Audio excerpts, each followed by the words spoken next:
Falsche Geständnisse sind im Strafrecht ein recht häufiges Phänomen. Manche Menschen wollen sich damit profilieren und in kriminellen Kreisen Ansehen erlangen. Andere ahmen Serienmörder nach und wollen Popularität erlangen. Manchmal versuchen Kriminelle jedoch, ein echtes Geständnis als falsch darzustellen, um einer gerechten Strafe zu entgehen. Am Abend des 19. Januar 2015 erhielt die Notrufzentrale in Syrakus, Italien, einen Anruf. Ein Mann meldete, dass seine Frau Eligia Ardita im 8. Monat schwanger und bewusstlos in ihrem Haus liege. Beide waren Sizilianer und wohnten in Syrakus. Der Anrufer hieß Christian Leonardi. Zum Zeitpunkt des Vorfalls war er 43 Jahre alt, seine Frau 35. Der Mann gab an, dass seine Frau offenbar nicht atmen könne, da er keine medizinische Ersthilfe beherrschte. Dem Disponenten konnte er jedoch keinerlei zusätzliche Angaben machen. Sofort wurden Rettungssanitäter zum Einsatzort geschickt, die innerhalb weniger Minuten die Wohnung erreichten. Im Krankenwagen befand sich die Ärztin Patricia, die zufällig eine Kollegin von Eligia war. Die beiden Frauen arbeiteten in derselben medizinischen Einrichtung. Um 23:31 Uhr befand sich Patricia im Schlafzimmer, in dem sich laut Christian seine Frau befinden sollte. Die Sanitäter fanden die Frau bewusstlos auf dem Bett und legten sie auf den Boden, um sie wiederzubeleben. Patricia versuchte, eine Herzmassage durchzuführen, um den Herzrhythmus wiederherzustellen. Die Situation war kritisch. Die schwangere Frau reagierte auf nichts, und es ging nicht nur um ihr Leben, sondern auch um das ihrer ungeborenen Tochter, der kleinen Julia. Einige Minuten vergingen, aber trotz aller Bemühungen der Sanitäter begann Eligias Herz nicht zu schlagen. Ihr Mann schaffte es, die Verwandten seiner Frau anzurufen, die so beunruhigt waren, dass der Vater der Verletzten barfuß aus dem Haus rannte. Sie wohnten in der Nähe und kamen daher innerhalb weniger Minuten ebenfalls in der Wohnung an. Eligias Angehörige trafen auf die Sanitäter, die vergeblich um das Leben der Frau kämpften. Als Eligias Eltern das Schlafzimmer betraten, flüsterte Patricia, dass die Frau offenbar tot sei. Es wurde beschlossen, sie auf eine Trage zu legen und in die nächste Notaufnahme zu bringen. Das war das Krankenhaus, in dem Patricia und Eligia arbeiteten. Obwohl die Frau für tot erklärt worden war, konnte das Kind noch gerettet werden. Hier wurde in einem Notfallverfahren ein Operationssaal eingerichtet, um das Kind zu entbinden. Die Angehörigen der Verstorbenen begaben sich ebenfalls ins Krankenhaus. Sie warteten im Flur auf Neuigkeiten. Christian war der Einzige, der nicht mitgefahren war. Auf alle Fragen hin erklärte er, dass er später kommen würde, weil er die Wohnung in Ordnung bringen müsse. Als das Baby schließlich per Kaiserschnitt aus dem Körper der Mutter geholt wurde, war auch es bereits verstorben. Das Kind hatte zu lange unter Sauerstoffmangel gelitten. Etwa eine halbe Stunde später traf Christian ein. Man teilte ihm sofort mit, dass beide gestorben waren. Man erwartete, dass dies eine sehr schwere Nachricht für ihn sein würde und dass er Tränen, Schock oder zumindest Trauer zeigen würde. Stattdessen reagierte er völlig gefasst und ungewöhnlich kühl. Das war nun noch seltsamer als sein Wunsch, in der Wohnung zu bleiben, um aufzuräumen. Eligias Familie bemerkte sofort, dass er mit genau derselben Gleichgültigkeit und Gelassenheit angerufen hatte, als er ihnen mitteilte, dass Eligia bewusstlos sei. Später bestätigte auch der Rettungsdienstmitarbeiter diesen ruhigen Erzählstil. Allerdings war dies zu diesem Zeitpunkt nicht der entscheidende Punkt. Jetzt konzentrierten sich die Experten darauf zu verstehen, warum es bei der jungen schwangeren Frau zu einem Herzstillstand gekommen war. Nach einer gründlichen Untersuchung von Eligias Körper wurde bei ihr ein Aneurysma am Halsansatz festgestellt und etwas weiter oben, am Hinterkopf, waren zahlreiche Blutergüsse und ein großes violettes Hämatom zu sehen. Außerdem fiel die seltsame Wahl ihrer Kleidung auf. Zusätzlich zu dem Pyjama, den die Frau vor dem Schlafengehen angezogen hatte, trug sie einen Rollkragenpullover. Das schien unpassend, wenn man sich schlafen legen wollte. Christian bat eindringlich darum, die Leichen seiner Frau und seiner Tochter so schnell wie möglich einzuäschern. Er war der Meinung, dass eine normale Beerdigungszeremonie unangemessen sei, da ihre Leichen beschädigt waren. Dies wurde ihm jedoch verweigert, da der Vorfall untersucht wurde. Unmittelbar nach dem Tod der Frau trafen Mitarbeiter der Strafverfolgungsbehörden im Krankenhaus ein. Nach der Analyse des Vorfalls begannen die Ermittler mit der Überprüfung und Untersuchung. Allerdings wurde zunächst die Ärztin Patricia, die in die Wohnung gekommen war und angeblich falsche Erste Hilfe geleistet hatte, für den Tod der Frau und des ungeborenen Mädchens verantwortlich gemacht. Man versuchte auch die Ärztin, die den Kaiserschnitt in der Klinik durchgeführt hatte, zur Verantwortung zu ziehen. Natürlich war der Tod der jungen Frau im 8. Monat ihrer Schwangerschaft in allen Zeitungen der Stadt zu lesen. Die Schlagzeilen waren voller Vorwürfe gegen die Ärzte wegen Fahrlässigkeit und unprofessionellem Handeln. Christian unterstützte diese Version bereitwillig. Der Mann reichte sogar eine Beschwerde ein und erklärte, dass die Rettungskräfte nicht alle notwendigen Maßnahmen ergriffen hätten, um seiner Frau und seiner Tochter zu helfen. Die Ermittler konzentrierten sich sofort auf die Sammlung von Informationen. Sie forderten medizinische Unterlagen und Dokumente an, um zu verstehen, ob wirklich eine Verzögerung oder Inkompetenz seitens der Ärzte vorlag. Christian behauptete, dass er 3 Anrufe beim Rettungsdienst getätigt habe, nachdem es seiner Frau schlecht geworden war. Allerdings erhielt er erst auf den letzten Anruf eine Antwort. Dadurch ging zu viel wertvolle Zeit verloren. Während die Ermittler die Situation untersuchten, fand die Trauerfeier statt. Hunderte von Menschen, denen das Schicksal der jungen Frau und ihres ungeborenen Kindes am Herzen lag, nahmen daran teil. Alle waren von dieser Tragödie tief betroffen. Nur Christian Leonardi schien unberührt. Er erzählte allen, dass er einfach nicht mehr weinen könne. Tatsächlich hatte niemand jemals Tränen bei ihm gesehen, als er um seine geliebte Frau und Tochter trauerte. Die Version mit der Fahrlässigkeit der Ärzte war immer noch die vorherrschende, aber einer der Ermittler beschloss, dem Ehemann des Opfers, der ihm verdächtig vorkam, mehr Aufmerksamkeit zu schenken. Er begann damit, sich mit der Geschichte ihrer Beziehung vertraut zu machen. Elijah und Christian hatten sich schon in jungen Jahren in Syracuse kennengelernt, waren aber lange Zeit nur Bekannte und Freunde gewesen. Beide kannten sich seit ihrer Kindheit und waren Nachbarn. Die Familien Ardita und Leonardi waren befreundet. Als sie sich im Erwachsenenalter entschlossen, eine Beziehung einzugehen, beschrieb Elijah ihn sofort als die einzige Liebe ihres Lebens. Für sie war das jedoch nichts Ungewöhnliches, da sie sich immer mit ganzem Herzen in alles stürzte, was sie interessierte.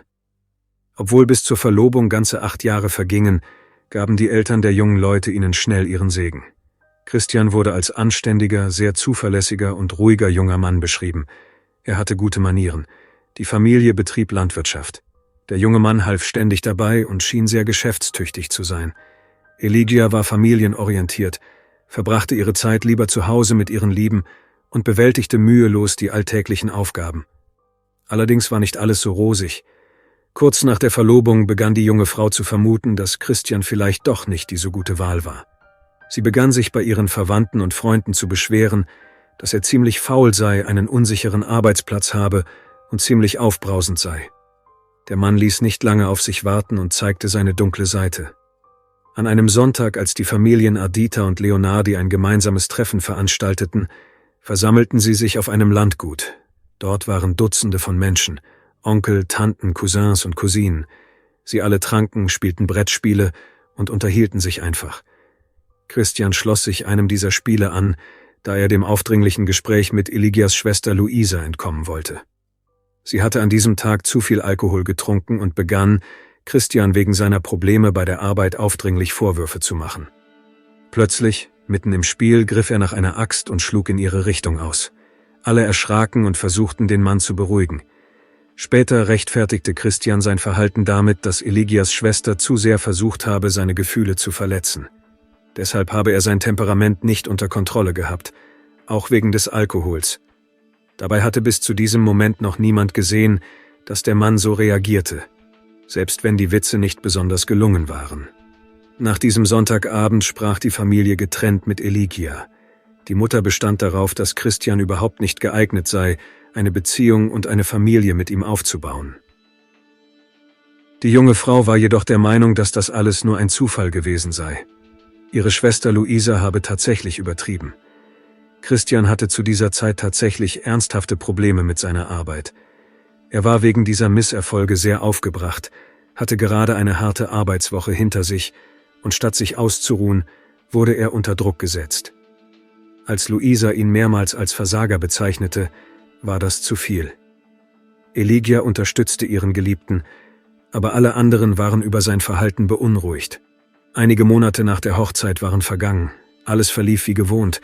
Die Frau absolvierte zu dieser Zeit eine Ausbildung zur Krankenschwester. Sie hatte viele Jahre gebraucht, um eine medizinische Ausbildung zu absolvieren. Elijah stand jeden Tag um 5 Uhr morgens auf, um vor dem Unterricht einen Nebenjob zu machen. Sie half ihrem Onkel, der eine Reinigungsfirma besaß, und putzte Büros. So konnte sie ihr Studium finanzieren und hatte auch noch etwas Geld für ihre Ausgaben übrig. Eligia war immer voller Energie, ließ sich von keinen Schwierigkeiten aufhalten und war immer in Bewegung. Sie hatte ein schnelles Lebenstempo. Sie gab niemals auf. Doch als ihre Beziehung mit Christian begann, änderte sich alles. Es schien, als würde er ihr Steine in den Weg legen. Eines Tages stand für Eligia eine Reise in eine andere Stadt an, wo sie ihre Semesterarbeit vorstellen sollte. Das war ein wichtiger Schritt für ihre Ausbildung, aber ihr Mann war dagegen. Die Reise bedeutete, dass sie einen Tag lang weg sein und irgendwo mit ihren Kommilitonen übernachten würde. Das machte ihn eifersüchtig. Trotz seiner Unzufriedenheit fuhr sie zu der Reise und verteidigte ihre Arbeit. Dort unterhielt sie sich die ganze Nacht mit ihren Freundinnen und teilte ihnen ihre Befürchtung mit, dass Christian vielleicht nicht der richtige Mann für sie sei. Dennoch war sie weiterhin entschlossen, alles wieder in Ordnung zu bringen. Sie glaubte, dass sie nach ihrem Abschluss mehr Zeit haben würde, um ihre Beziehung zu festigen und dass sich alles zum Guten wenden würde. Nach ihrem Abschluss und ihrer Hochzeit beschloss Eligia, dass sie sich endlich auf familiäre Angelegenheiten konzentrieren könne. Sie glaubte aufrichtig, dass ihr Streben nach einer höheren Bildung ihrer Beziehung geschadet haben könnte. Die Frau glaubte an Christian und hoffte, dass er ein guter Ehemann und Vater für ihre Kinder werden würde. Trotz aller Bemühungen wurden die Angehörigen des Paares nur davon überzeugt, dass Christian nicht der Richtige war. Die Frau begann zu vermuten, dass das Problem nicht bei ihr lag. Ihr Auserwählter war faul, im Gegensatz zu der energischen und aktiven Frau, und schien zu nichts zu taugen. Selbst als dies offensichtlich wurde, beschloss Eligia, sich nicht darauf zu versteifen und arbeitete weiter fleißig daran, ihre Karriere aufzubauen. Ziemlich schnell fand sie eine Stelle als Krankenschwester, wurde dann aber entlassen und war erneut arbeitslos. Zu diesem Zeitpunkt befand sich die junge Familie aufgrund finanzieller Schwierigkeiten in einer schweren Krise. Auch Christian hatte keine Arbeit. Der Mann schlug sich mit Sozialhilfe und seltenen Gelegenheitsjobs durch. Seine Frau war die erste, die aus diesem Teufelskreis ausbrach, als sie eine Stelle in einem Krankenhaus in Syracuse bekam. Anstatt seine Frau zu unterstützen, auf deren schwachen Schultern nun das gesamte Familienbudget lastete, empfand ihr Mann Neid und Wut. Es war für alle offensichtlich, dass er den Erfolg ihrer Anstellung nur schwer akzeptieren konnte, da er selbst immer noch erfolglos war und es nirgendwo länger als ein paar Monate aushielt. Christian war erwartungsgemäß von sich selbst enttäuscht. Einige Monate nach der Registrierung der Ehe fand der Mann eine Stelle als Wachmann. Es war eine Notlösung, um wenigstens etwas zu verdienen. Er musste eine weitere Enttäuschung überwinden, da er seinen neuen Arbeitsplatz nicht mochte. Eligia hingegen etablierte sich in der Klinik.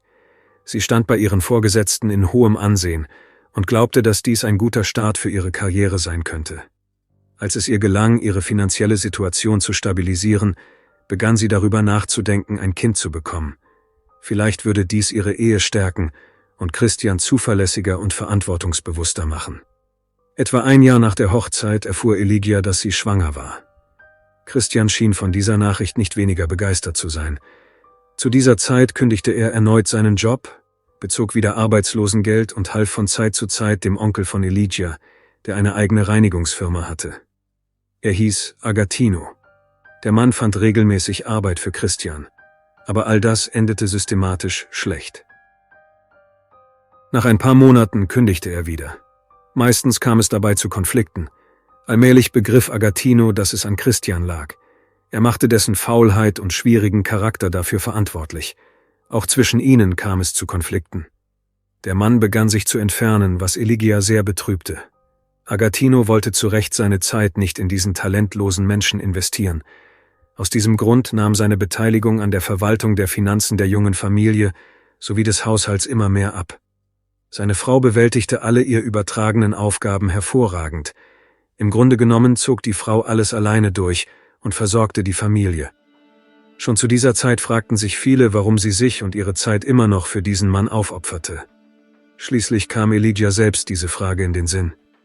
Sie bemerkte, dass ihr Mann kein Interesse an einer Schwangerschaft hatte. Es schien, als könne er überhaupt kein guter Vater sein, wie sie es sich erhofft hatte. Nun entfernten sich die Eheleute immer mehr voneinander.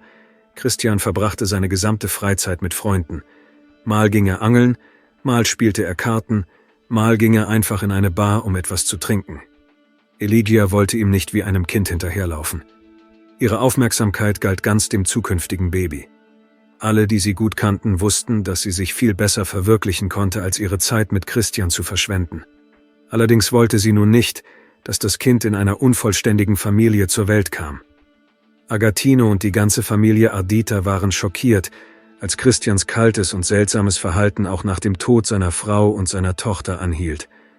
Für Eligias Familie war dieses tragische Ereignis sehr traumatisch. Die Eltern der verstorbenen Frau wollten Gerechtigkeit und wandten sich jeden Tag an die Polizei, um neue Informationen über den Fall ihrer Tochter zu erhalten. Jedes Mal, wenn sie Christian begegneten, waren Mutter und Vater erstaunt, wie ruhig und gleichgültig er war. Sie quälte der Gedanke, dass ein Mann, der ihre Tochter wirklich geliebt hätte, sich nach dem Geschehenen nicht so verhalten könnte. Es dauerte nicht einmal einen Monat, bis eine andere Frau im Haus ihres Schwiegersohnes auftauchte. Dies löste noch mehr Hass gegenüber Christian aus. Dabei traf er sich weiterhin regelmäßig mit den Verwandten seiner verstorbenen Frau. Sie aßen sogar zusammen zu Abend. Nach diesen Ereignissen wurde er jedoch an einen separaten Tisch gesetzt und die Beziehungen wurden immer kälter. Dann wurde ein letzter verzweifelter Versuch unternommen, die Freundschaft wiederherzustellen, aber Christian lieferte eine echte Performance ab. Zum Geburtstag seines Schwiegervaters kam er mit einer großen, speziell angefertigten Torte. Dabei erschien sein Aussehen, gelinde gesagt, allen seltsam. Es handelte sich um ein Konditoreiprodukt in Form eines männlichen Geschlechtsteils mit der Aufschrift »Herzlichen Glückwunsch zum Geburtstag«. Natürlich wurde dies nicht als gelungener Scherz, sondern eher als Spott aufgefasst. Denn die Familie Ardita litt immer noch sehr unter dem Verlust von Eligia. Als man all dies vor dem Hintergrund von Christians lächelndem Gesicht sah, wollte man diesen Kuchen eher wegwerfen, als darüber zu lachen. Nach diesem Vorfall wurden die Ergebnisse der Autopsie von Eligia bekannt gegeben. Wie sich herausstellte, starb sie daran, dass ihr normaler Würgereflex nicht funktionierte. Nach Ansicht des Gerichtsmediziners war der Ausfall dieser Funktion eine Folge einer Schädel-Hirnverletzung. Es wurden zahlreiche Blutergüsse und ein großes Hämatom am Hinterkopf festgestellt. Die Lokalisation war so, dass die Ärzte bei der ersten Hilfe diese Verletzungen einfach nicht verursachen konnten. Das Einzige, was sie taten, war, den Körper der Frau, die bereits keine Lebenszeichen mehr zeigte, zu bewegen. Nun wurde vermutet, dass Eligia vor ihrem Tod geschlagen worden war, was ihre Atemfunktion beeinträchtigte. Aufgrund des erlittenen Schädel-Hirntraumas begann die Frau sich zu übergeben. Sie erstickte an ihrem Erbrochenen, da sie es einfach nicht aushusten konnte. Die Eltern der Verstorbenen verstanden sofort, dass nur Christian daran beteiligt sein konnte. Eligias Vater kam sofort zu ihm, um ihm Vorwürfe zu machen, und beschuldigte ihn des Mordes, woraufhin sein Schwiegersohn behauptete, dass Eligia selbst oder die Ärzte schuld seien. Er bestritt, seine Frau vor ihrem Tod berührt zu haben.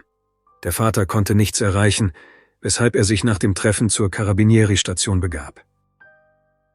Nun hörten die Ermittler dem Vater des Opfers zu und richteten ihre Aufmerksamkeit auf Christian. Er war der einzige Mensch, mit dem sie bis zum Eintreffen der Rettungskräfte zusammen gewesen war. Als die Carabinieri den Witwer trafen und ihm ihre Vermutungen mitteilten, wiederholte er die Geschichte, die er Eligias Vater erzählt hatte. Er behauptete die ganze Zeit, dass er keine Ahnung habe, woher die blauen Flecken am Hinterkopf seiner Frau stammten, und bestand darauf, dass er sie nicht verursacht haben könne und sie überhaupt nie geschlagen habe. Die Strafverfolgungsbehörden hatten tatsächlich keine Aufzeichnungen über Beschwerden wegen häuslicher Gewalt, und niemand hatte jemals gesehen, dass Eligia von ihrem Mann geschlagen worden war. Am 18. September 2015, 8 Monate nach der Tragödie, kamen Polizisten mit einem Durchsuchungsbefehl zum Haus. Sie beschlossen, das Schlafzimmer auf Blutspuren und andere biologische Spuren zu untersuchen. Für diese Aufgabe wurde Luminol verwendet. Hier konnten ohne Schwierigkeiten Flecken und Spritzer entdeckt werden, jedoch kein Blut, sondern Erbrochenes.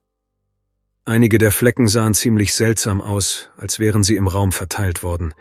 Dies war die Folge eines Angriffs und einer Schlägerei. Christian gestand nicht und verlangte einen Anwalt. Der Mann sprach viel mit ihm.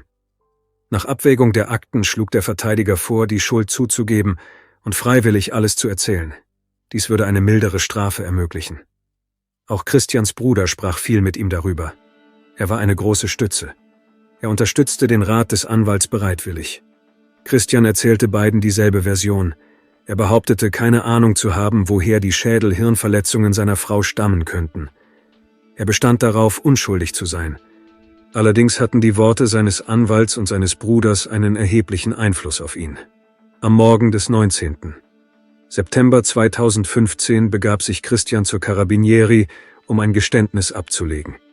Er erzählte, dass Eligia am 19. Januar sowohl einen Arzt als auch Verwandte besucht hatte und daher sehr müde war. Am Abend beobachtete er, wie seine Frau diese Hektik genoss und gespannt auf die Geburt des Kindes wartete. Er selbst teilte diesen Wunsch nicht, da er schon lange unter der mangelnden Aufmerksamkeit seiner Frau litt. Um sich zu entspannen, wollte Christian zu Freunden gehen und in einer Bar etwas trinken. Die Frau war dagegen und erklärte, dass sie jeden Moment gebären könnte. Sie war im 8. Monat schwanger und hatte daher Angst, allein zu bleiben. Sie brauchte Unterstützung. Aber Christian kümmerte das alles nicht besonders. Er wollte gehen, und das Verhalten des Mannes provozierte einen Konflikt. Eligia konnte sich nicht zurückhalten und sagte alles, was sich während ihrer Beziehung angestaut hatte. Sie erklärte, dass ihr Mann ein Versager sei, niemals einen Job finden würde, nicht in der Lage sei, für die Familie zu sorgen und dass sie alle Aufgaben viel besser bewältige als er. Obwohl Christian ein Mann ist, trafen ihn dieser Ausbruch von Aggression und die Flut unangenehmer Worte tief. Der Ehemann stieß sie gegen die Wand, sie schlug mit dem Kopf hart auf, fiel zu Boden und verlor das Bewusstsein. Christian bemerkte das nicht. Er war immer noch wütend. Er stürzte sich auf sie, drückte ihr Mund und Nase zu und blockierte so ihre Atemwege. Er behauptete, er habe nur wollen, dass sie still sei, aber er ahnte nicht, dass seine Frau aufgrund des Aufpralls auf die Wand stark erbrechen musste. Die Hand auf ihrem Gesicht verhinderte, dass alles herauskam. Laut dem Gutachten des Gerichtsmediziners versagte der Hustenreflex der Frau, sodass sie an ihrem eigenen Erbrochenen erstickte. Er war der Ansicht, dass die Störung auf eine erlittene Schädel-Hirn-Verletzung zurückzuführen war. Christian beruhigte sich und bemerkte erst dann, dass seine Frau trotz des verschlossenen Mundes und der verschlossenen Nase nicht einmal versuchte, sich zu wehren. Er nahm seine Hand weg und sah, dass sie nicht atmete. Er holte nicht sofort Hilfe, sondern dachte, seine Frau würde nur so tun, als ob. Stattdessen begann Christian, die Spuren des Angriffs zu beseitigen und zog seiner Frau einen Pullover mit hohem Kragen an, um die Blutergüsse an ihrem Hals zu verbergen. Er glaubte, dass alles in Ordnung mit ihr sein würde und sicherte sich für den Fall der Ankunft der Polizei ab. All dies nahm ziemlich viel Zeit in Anspruch, während der Eligia weiterhin bewusstlos war und ihr Mann nicht versuchte, ihr zu helfen. Nach Christians Angaben rief er den Krankenwagen etwas weniger als eine Stunde nach dem Konflikt. Natürlich starben in dieser Zeit sowohl seine Frau als auch das ungeborene Kind. Während dieses freiwilligen Geständnisses und der anschließenden Verhöre fiel den Carabinieri auf, dass Christian keinerlei Reue für das Geschehene zeigte. Er erzählte alles nur widerwillig. Er wiederholte einfach immer wieder dieselbe Geschichte, als würde er sie von einem Blatt Papier ablesen. Der Mann zeigte keinerlei Gewissensbisse, nicht einmal Bedauern über den Tod des kleinen Mädchens. Ihn beschäftigte nur eine Frage: Welche Strafe würde ihn erwarten? Seinem Geständnis zufolge lag seine Frau mindestens eine Stunde lang auf dem Boden, bevor sie Hilfe erhielt. Nach dem Gutachten des Gerichtsmediziners starb sie nicht an einem Schädel-Hirntrauma. Hätte man der Schwangeren sofort geholfen, hätte man zumindest das Kind retten können. Anstatt den Rettungsdienst zu rufen, verbrachte Christian die ganze Zeit damit, die Spuren seines Angriffs zu beseitigen. Nach seinem Geständnis wurde der Mörder festgenommen, was für die Familie Ardita eine große Erleichterung war. Keiner von ihnen war überrascht, dass dieser Mann an der Tragödie beteiligt war. Der Prozess begann 2018. Dabei verzichtete Christian Leonardi auf seinen Anwalt und nahm sich einen neuen. Nach ein paar Wochen hinter Gittern widerrief er sein Geständnis und erklärte, dass er Eligia in Wirklichkeit nicht getötet und sie überhaupt nie geschlagen habe. Er beharrte darauf, dass er das Geständnis nur abgelegt habe, weil sein vorheriger Anwalt Druck auf ihn ausgeübt und ihn gezwungen habe, die Schuld für etwas auf sich zu nehmen, das er nicht getan habe. Dieser Verteidiger war überzeugt, dass sich die Verdächtigungen der Polizei ausschließlich auf Christian bezogen. All dies wurde durch Beweise untermauert, wenn auch nur durch Indizien. Der Angeklagte wollte nicht, dass seine Mutter und sein Vater mit ansehen mussten, wie ihr Sohn verhaftet und direkt aus dem Haus abgeführt wurde. Deshalb begab er sich freiwillig zur Polizeistation. Nun bestand er darauf, dass er sein falsches Geständnis für einen großen Fehler hielt. Er wollte die damit verbundene Strafe vermeiden, da er unschuldig war.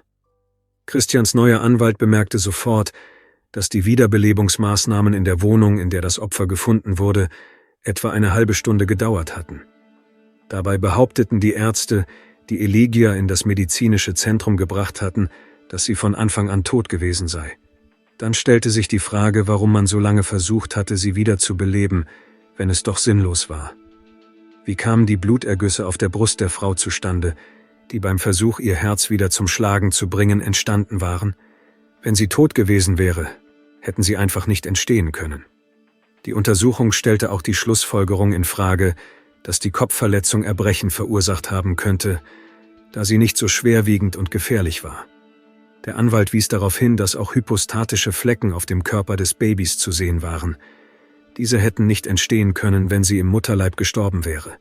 All diese Schlussfolgerungen untergruben die Version der Anklage. Sie bestätigten eindeutig, dass Christian nicht am Tod seiner Frau beteiligt gewesen sein konnte. Allerdings war auch die Staatsanwaltschaft gut vorbereitet. Sie stützte sich auf Spuren, die im Zimmer gefunden worden waren, sowie auf das seltsame und provokative Verhalten des verwitweten Mannes. Sie fuhr fort, die Schuld des Witwers zu beweisen. Trotz verzweifelter Versuche, sich zu verteidigen, gab der Richter der Staatsanwaltschaft Recht. Christian Leonardi wurde für schuldig befunden und anschließend zu lebenslanger Haft verurteilt. Der Mann und sein Anwalt waren mit dem Urteil unzufrieden und versuchten, es anzufechten. Die nachfolgenden Gerichte bestätigten jedoch das Urteil. Nach der Prüfung des Falles durch das Berufungs- und Kassationsgericht befindet sich der Mann im Gefängnis. Sein Anwalt legte fast sofort erneut Berufung ein, jedoch ohne Erfolg. Während der Mörder auf die Prüfung seiner Berufung wartete, schrieb er seinen berühmten Brief an eine lokale Zeitung. Darin erklärte der Verurteilte, dass man ihm nicht erlaubt habe, sich zu äußern und seine Version der Ereignisse darzulegen. Dabei hatte er tatsächlich Argumente, die seine Schuld widerlegten. Christian erklärte, dass er Eligia und seine Tochter nicht weniger geliebt habe als alle anderen.